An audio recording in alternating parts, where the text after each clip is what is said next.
My finish line is going to be no wheelchair, no walker, no cane, me walking on my own.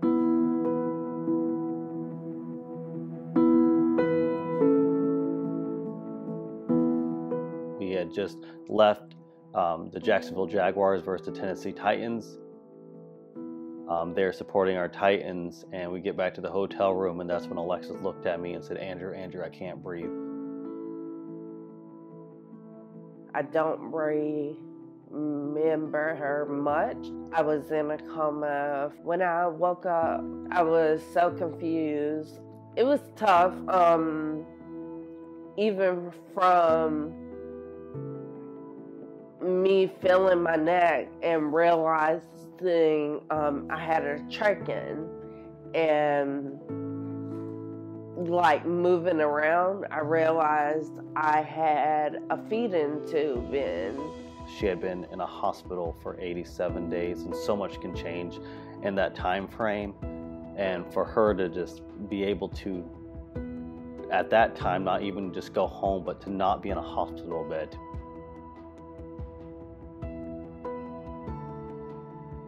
So our initial approach was, we bring her in the first day, we take her own personal history of what's happened. We ask her and her husband, or usually the family if they're there, what kind of things they're having difficulty with at home, what's difficult for them, and what they were able to do before that they can't do any longer. And then we look at what they can do while they're here in the clinic. So in Alexis's case, we checked her leg strength. We looked at how her legs were moving on her own. We worked on getting from the wheelchair to the bed and see how she did transferring. We worked on bed mobility, so seeing how she did getting in and out of the bed. And then that first day we tried to get her up into standing with the walker to see what she could do. And then from there, we used that information to build our treatment plan and start working on things. Our goals are very patient-driven.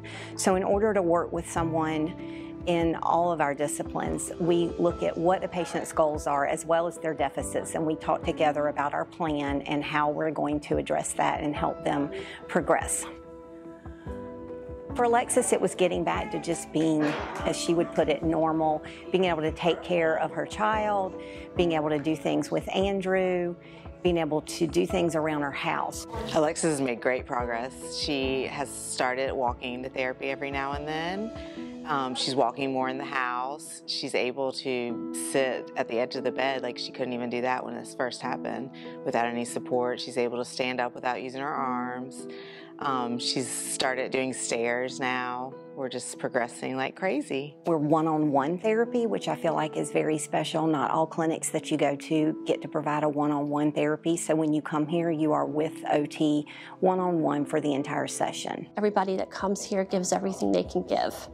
And so it doesn't matter what's going on in your own lives. We hang that at the door and we come in and we do the best we can for all of our patients. Nobody wants to be going through this. Nobody wants to be going to rehab a couple times a week, but they make it so you want to go, you know, to just go in, say hi, and we've built such a strong bond with all the therapists there. I want to get to know my patients on a very personal basis so that we can have good conversations about where they're going, what they're doing, how I feel like I can help them. They feel like family, honestly.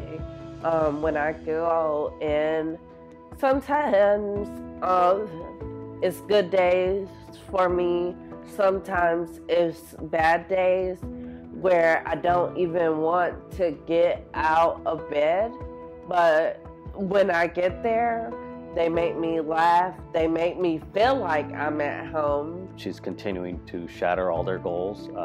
She sets goals not only for herself, but her therapist sets those for her. What impresses me the most is her drive and the fact that she keeps working. So she keeps on keeping on. That hope and that positivity help you to keep pushing through the things that are very difficult. I am really happy that she has accomplished putting on her makeup, even though it takes her a long time. Another milestone is that she's dressing herself now.